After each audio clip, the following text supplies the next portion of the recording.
Yeah, we are talking to the former U.S. ambassador to Canada, best-selling author of the memoir of The Art of Diplomacy. Bruce Heyman joins us. He's in town. You were in for Canada, a tripartite, right? Discussion, yeah, Canada, U.S. India, and India. Right. Conversation in Brampton last night. And it was really good. Just quickly, what was the focus on it then? So the focus was trying to understand the new world in which the president has isolated America and is attacking people on trade.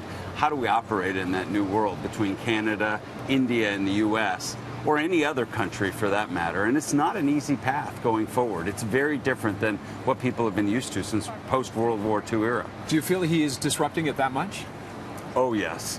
So what's happening is with these tariffs, and, you know, look, I think his conversations have been impaired at best. It was just a week ago, last week Friday, that he gets out and tells, I hereby order American companies to get out of China. And then he compares the president of China to the head of the Fed and said, who's the bigger enemy? And then he puts tariffs on in the afternoon. I mean, I think, you know, he is impetuous.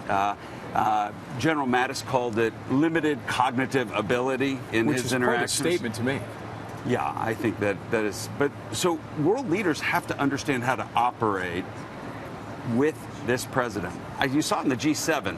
They got rid of the end statement. They tried to figure out ways to operate with him in as effective way as possible, given his behavior, which is so aberrant. How would you approach something like the president if you were an ambassador from another country? How would you handle him? I'd humor him. I'd flatter him. I'd try to then work and have him come to the conclusion of whatever it is I wanted to get accomplished was his idea, so that I could say, wow, brilliant idea, but it would take work and finesse. I think the Canadian government did a great job doing that with the new NAFTA and the negotiations that took place over this last year. I mean, very few countries have been able to figure this out. Macron just started figuring it out and really played a lot of that at the G7. With the, well, we'll talk a little bit about the G7, your thoughts on it. Anything surprise or wow that came out of it? So I think the wow is how separate the U.S. is from the rest of the group. And the rest of the group, again, coalescing and dealing with things like climate change. And, you know, the president didn't show up to the meeting. It was an empty chair at that meeting. But it shows how alliances can work with the U.S. not there at the table. My message last night, my message going forward is we've got to figure that out with all the countries, but keep the chair open because this isn't going to last forever. The U.S. will be back at that table. And long term, is it do you feel it's damaging the way the president is handling things, or can it be mended?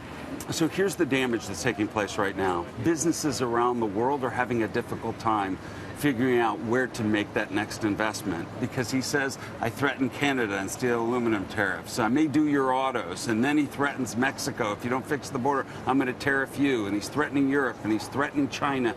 If you're a business person and you're saying, I want to build plant and equipment and expand, you don't know where to do it. You're going to hesitate. So what you do is you hesitate and freeze. And that's why the global economy is slowing down.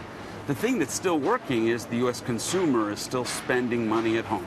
And so that's still the engine that's still working here. And with the Democrats, they seem to be doing their best to get him back in, to get President Trump in for another. Who do you see as a front runner emerging right now, or as a favorite, or what do you think they have to do? So Vicki and I attended the debates in Detroit and watched, you know, each of these candidates. First of all, they're a very strong group of folks. But the challenge is they started fighting amongst each other and then taking shots at President Obama, which I think was the wrong direction to go. I think now with a narrower field, we've got the debates coming up in Houston in just a couple of weeks, that we have now the field cut in half. I think that we're going to coalesce. I think we're coalescing around 3 top candidates right now, with a few others in the wings, and let's see who breaks out. Elizabeth Warren's on the momentum. Biden's still trying to hold his seat as the leader. Bernie Sanders has still been in that position now for a couple of races. But I think these are the top 3 to watch for right now, unless someone breaks out. So it's going to be a very interesting year ahead? It will be maybe just a week, you know, the way this president's depending on how it goes, right. Yeah. Up here, we've got our election coming up. What kind of an impact do you think Canada-U.S. relations is going to have on the election, or if any?